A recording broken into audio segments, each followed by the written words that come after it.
Bacaan pertama, bacaan kedua, dan bacaan Injil hari Minggu biasa ke-30 tanggal 24 Oktober 2021.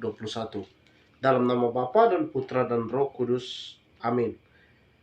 Bacaan pertama, Yeremia bab 31 ayat 7 sampai dengan 9.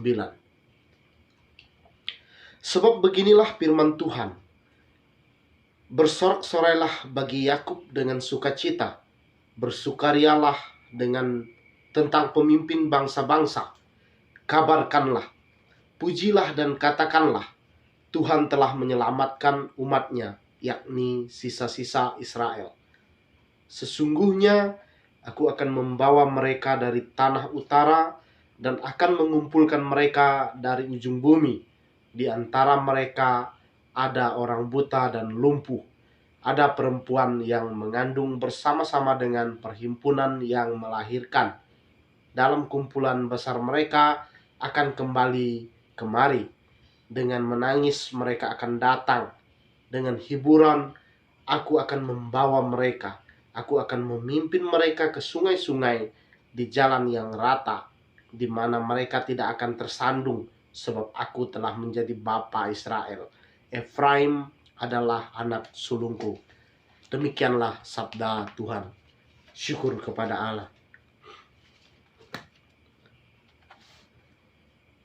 Bacaan kedua, Ibrani bab 5 ayat 1 sampai dengan 6.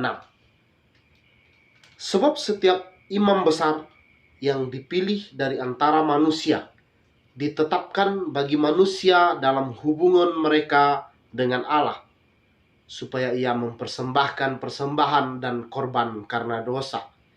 Ia harus dapat mengerti orang-orang yang jahil dan orang-orang yang sesat, karena ia sendiri penuh dengan kelemahan, yang mengharuskannya untuk mempersembahkan korban karena dosa, bukan saja bagi umat, tetapi juga bagi dirinya sendiri.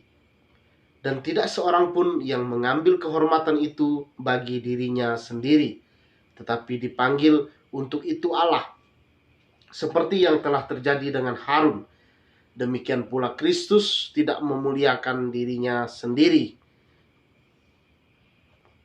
dengan menjadi imam besar, tetapi dimuliakan oleh Dia yang berfirman kepadanya, Anakku, engkau telah kuperanakan pada hari ini, sebagaimana firman-Nya dalam suatu nas lain, engkau adalah imam untuk selama-lamanya menurut peraturan Melkisedek.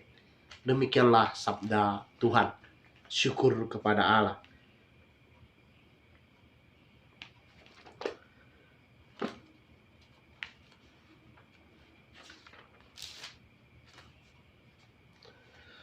Bacaan Injil Markus bab 10 ayat 46 sampai dengan 52.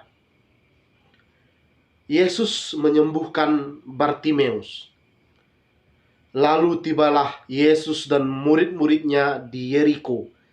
Dan ketika Yesus keluar dari Yeriko bersama-sama dengan murid-muridnya dan orang banyak yang berbondong-bondong, ada seorang pengemis yang buta bernama Bartimeus, anak Timeus, duduk di pinggir jalan. Ketika didengarnya bahwa itu adalah Yesus orang Nazaret, mulailah ia berseru, Yesus, anak Daud, kasihanilah aku. Banyak orang menegurnya supaya ia diam, namun semakin keras ia berseru, Anak Daud, kasihanilah aku. Lalu Yesus berhenti dan berkata, Panggillah dia. Mereka memanggil orang buta itu dan berkata kepadanya, Kuatkan hatimu, berdirilah. Ia memanggil engkau. Lalu ia menanggalkan jubahnya. Ia segera berdiri dan pergi mendapatkan Yesus. Tanya Yesus kepadanya, Apa yang kau kehendaki supaya aku perbuat bagimu? Jawab orang buta itu, Rabuni, supaya aku dapat melihat. Lalu kata Yesus kepadanya, Pergilah, imanmu telah menyelamatkan engkau. Pada saat itu juga melihatlah ia, lalu ia mengikuti Yesus dalam perjalanannya. Demikianlah sabda Tuhan. Terpujilah Kristus dalam nama Bapa, Putra, dan Roh Kudus. Amin.